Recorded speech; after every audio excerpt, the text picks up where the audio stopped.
कर लेती और किसी को इनाम न बांटती तो शायद ये लफड़ा आगे बढ़ता नहीं। लेकिन कौशल्या अपनी इस खुशी को जाहिर कर रही है। महात्मा विदुर कहते हैं, जो व्यक्ति अपने हर्ष को, खुशी को पीकर हजम कर जाता है, हुल्लड़ नहीं मचाता, और जो अंदर उठे हुए क्रोध को शमन कर लेता है, वह व्यक्ति राज्य और लक्ष्मी का अधिकारी बनता है। उसे सफलता निष्कंटक मिलती है, कोई बाधा नहीं। इसलिए खुशियों को भी हजम करना सीखो।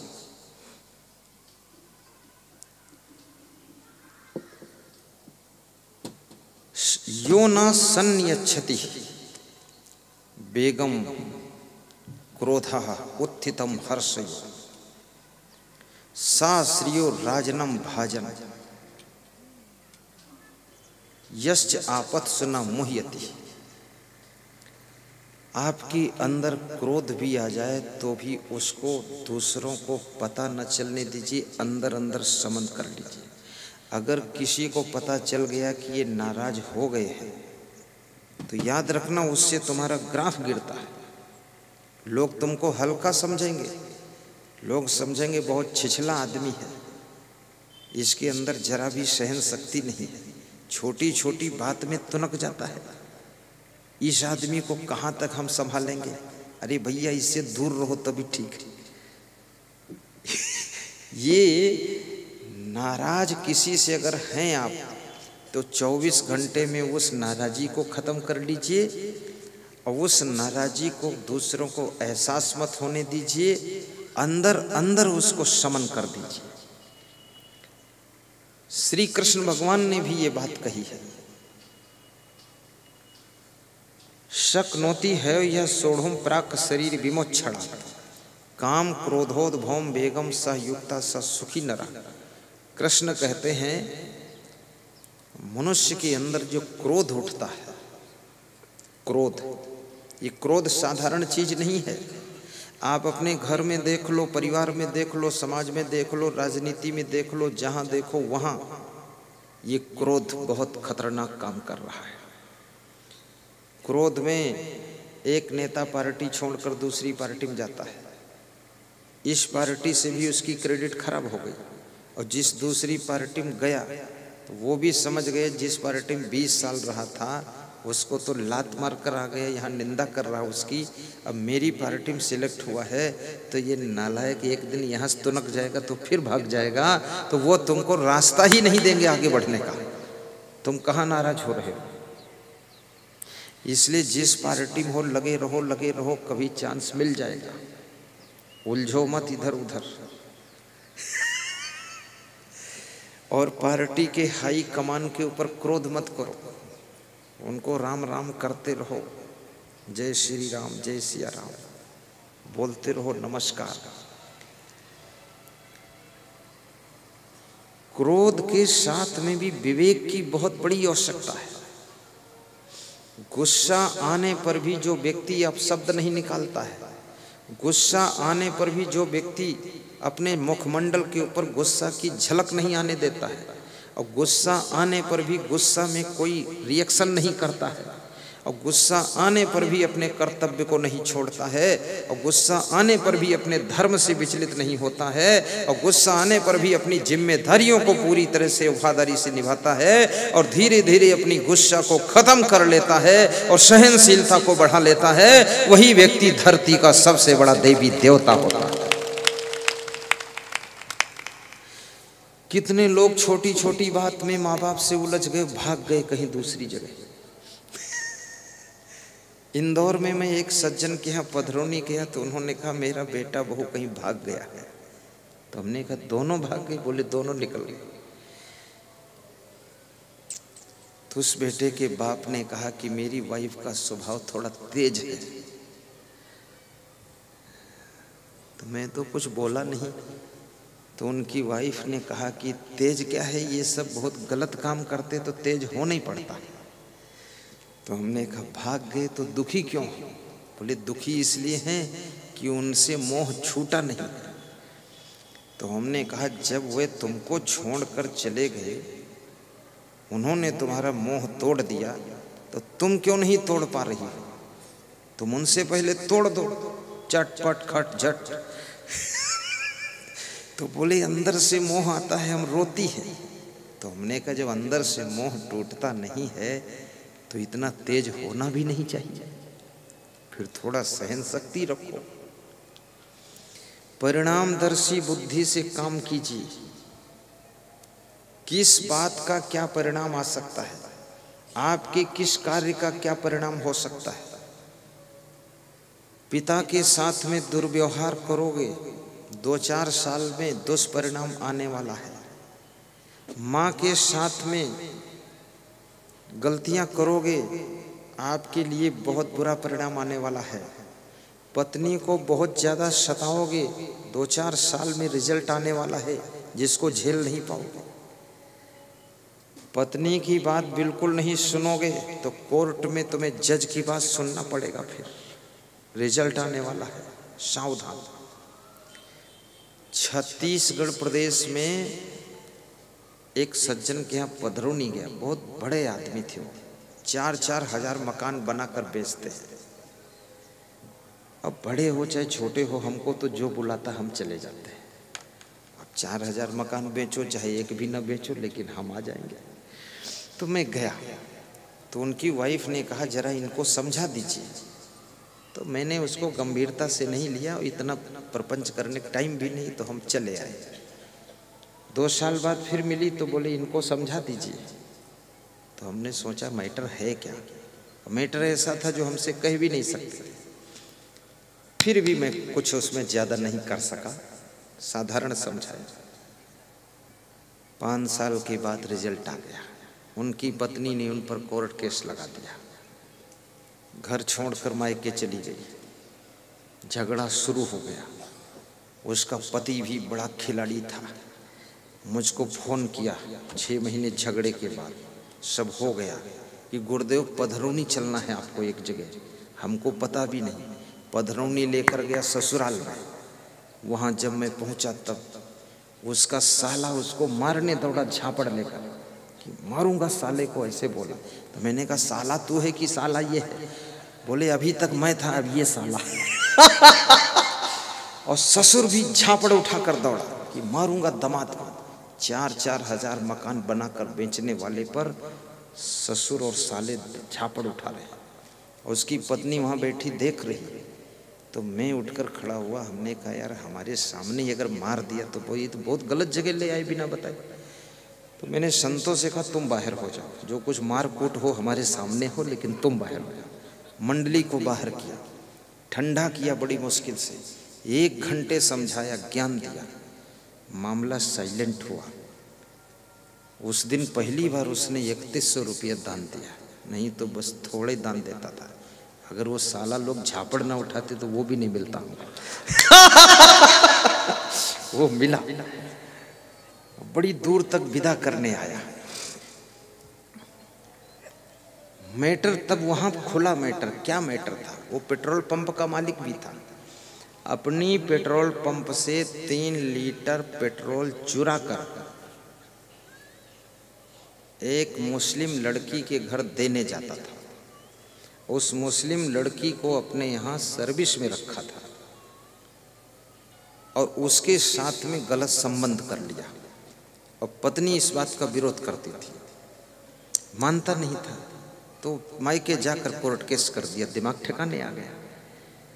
फिर बहुत मुश्किल से मैंने कहा उस लड़की को नौकरी से छुट्टी दो, जो तुम्हारा मैनेजर उसको नौकरी से निकालो, और जितने इस सर्कुलेशन में जुड़े हैं उनको सबको गेट आउट करो, अन्यथा आपकी दुर्दशा होगी सलाखों के पीछे, ये समझ लेना। तो खैर उसके समझ में आ गया तो सब ठीक हो गया। जिस महिला के साथ तुम विवाह करते हो उसको धोखा दे करके दूसरी महिला से कृपया संबंध मत कीजिए।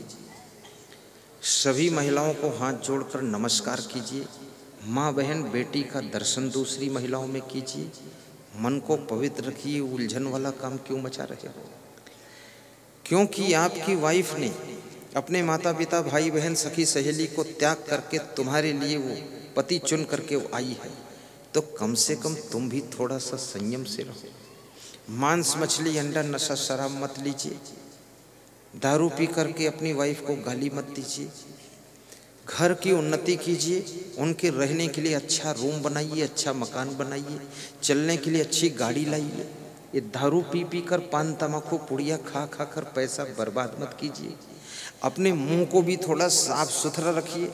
जिस समय शादी होना था उस समय मुंह को बहुत साफ सुथरा करके मेकअप करके और दांत वाँत साफ करके फोटो खिंचा कर और दिखा कर और शादी तो कर लिया। अब ये भूत बने घूमते हो, तुमको अकल है? थोड़ा शुद्ध रहो। हाँ, ये तो ऐसे हो गया जैसे पुलिस में भर्ती होने के पहले पुलिस के लोग बहुत व्यायाम करते हैं, लंबी दौड़, ऊंची कूद, लंबी कूद सब लगाते हैं, और एक बार भर्ती हो गए तो फिर पुलिस के लोगों का शरीर फिटनेस कहाँ रहता है? 1.5 कुंटल के वजन थानेदार घूम रहे हैं। हाँ, वो बदमाश को पकड़ पाएगा? खुद ही गिर जाएगा तो नीचे। हाँ, इसलिए पुलिस लाइन में हर वर्ष फिटनेस परीक्षा होनी चाहिए, बॉडी की फिटनेस।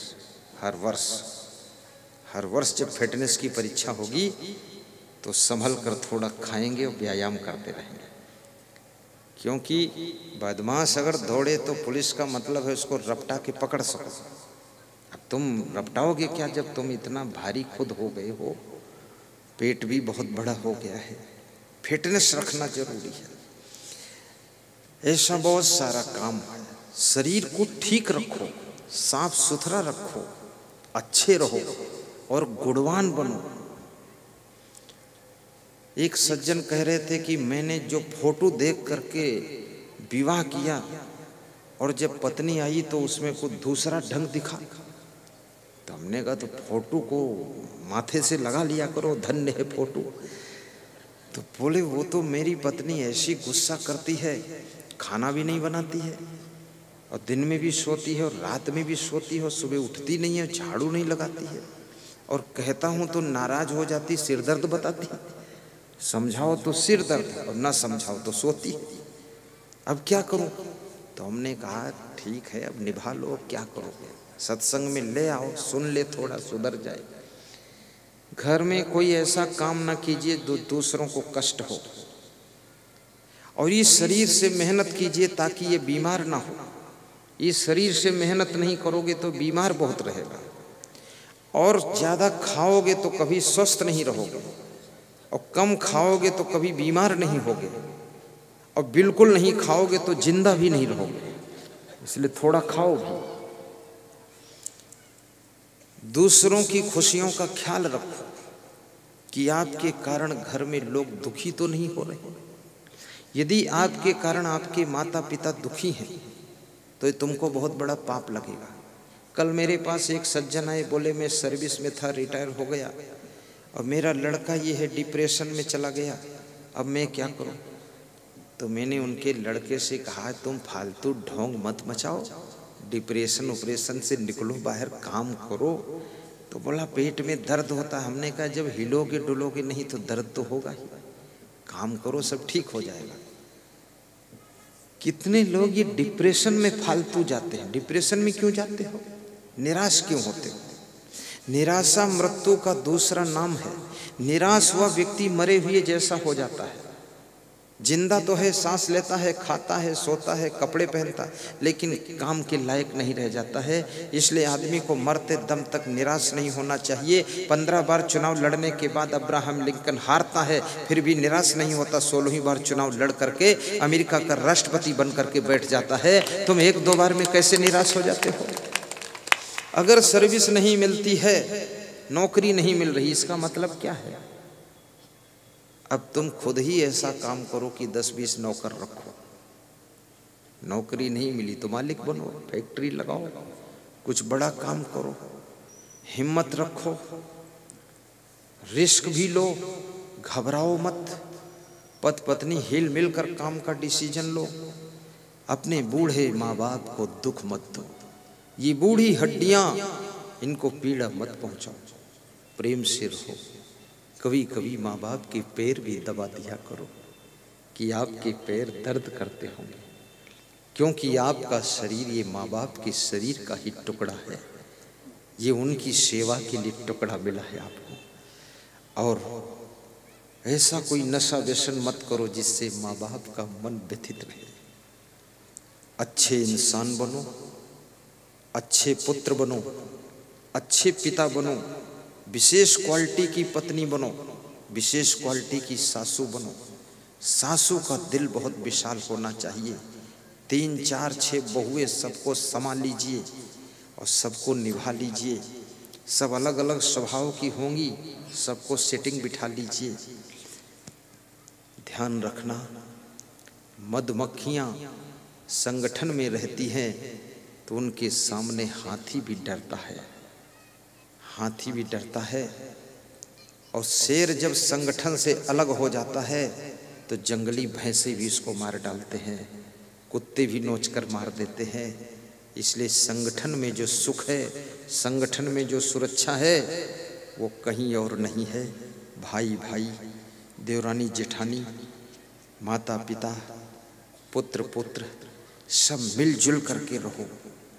कभी बंटवारा की स्थिति आ जाए, हंसते हंसते बंटवारा कीजिए, लड़ाई झगड़ा मत कीजिए, और बंटवारा भी बहुत विवेक से कीजिए। 2 भाइयों में बंटवारा हो रहा था। छोटे भाई ने कहा 3 हिस्सा लगा दीजिए, तो बड़े भाई ने कहा 3 की क्या जरूरत, 2 ही भाई है। बोले लगा दीजिए आप, तो लगा दिया। बोले किसके लिए हिस्सा तीसरा, माता जी के लिए। माता जी को हिस्सा की जरूरत नहीं, मेरे साथ रह लेंगी। बड़ा भाई बोला, अरे बोले माता जी, छोटा भाई बोला मेरे साथ रह लेंगी, लेकिन फिर भी 3 हिस्सा लगाओ। 3 हिस्सा छोटे भाई ने लगवाया और कहा कि 2 हिस्सा बड़े भाई तुम ले लो और 1 हिस्सा हम लेंगे। बोले क्यों, बराबर होना चाहिए, 2 भाई हम। बोले बराबर इसलिए नहीं, आपका जब जन्म हुआ उसके बाद 9 बहनों का जन्म हुआ है, और उसके बाद 10वें नंबर पर मेरा और 11वें नंबर पर जन्म आया। तो मैं तो अभी नया हूँ, 30 साल उम्र है, और आपकी उम्र तो पहुँच गई 60 साल में। आपकी सारी कमाई इस फैमिली में खर्च हो गई, अब बूढ़े हो गए आप, आपके हाथ कमज़ोर, पाँव कमज़ोर, कुछ कमा ना सकोगे। तुमने जो कमाया सब ये बन गया जो बनना था। अब ये मैं आधा ले लूँगा, और मैं 30 साल का हूँ, मैं कमाऊँगा भी 40 साल तक, तो मेरा कमाया तुमको तो मिलेगा नहीं। इसलिए तुम्हारे कमाए से ये सब बना है, इसलिए 2 हिस्सा आपके, 1 हिस्सा मेरा, और मैं कमाऊँगा तो मेरा भी 2 हिस्सा फिर हो जाएगा। तो बड़ा भाई रोने लगा, बोला अगर ऐसी बात है तो बंटवारा नहीं करूँगा, साथ ही में मर जाऊँगा, बाद को बंटवारा होगा। ऐसा प्रेम होना चाहिए। इस दुनिया में लेकर क्या जाओगे, कुछ नहीं। कलेह कलेश मत कीजिए, गम भी खा लीजिए। गम खाने वालों को ही सुख मिलता है। सहनशीलता को बढ़ाइए। इतनी ठंडी होती आप सहते हो कि नहीं, इतनी गर्मी होती आप सहते हो कि नहीं, इतने कीचड़ मच्छर कीड़े मकोड़े होते सहते हो कि नहीं, और इतना सड़कों में गड्ढे हैं उनको सहते हो कि नहीं, बिजली कट जाती तो सहते हो कि नहीं, नगर पालिका की टोटी में पानी किसी किसी रोज देर में आता सहते हो कि नहीं। तो ये सब सह लेते हो, तो कभी कभी अपने घर में भी किसी से भूल चूक हो जाए तो उसको भी थोड़ा सह लेना, और भूल करने वाले अगले दिन भूल मिटा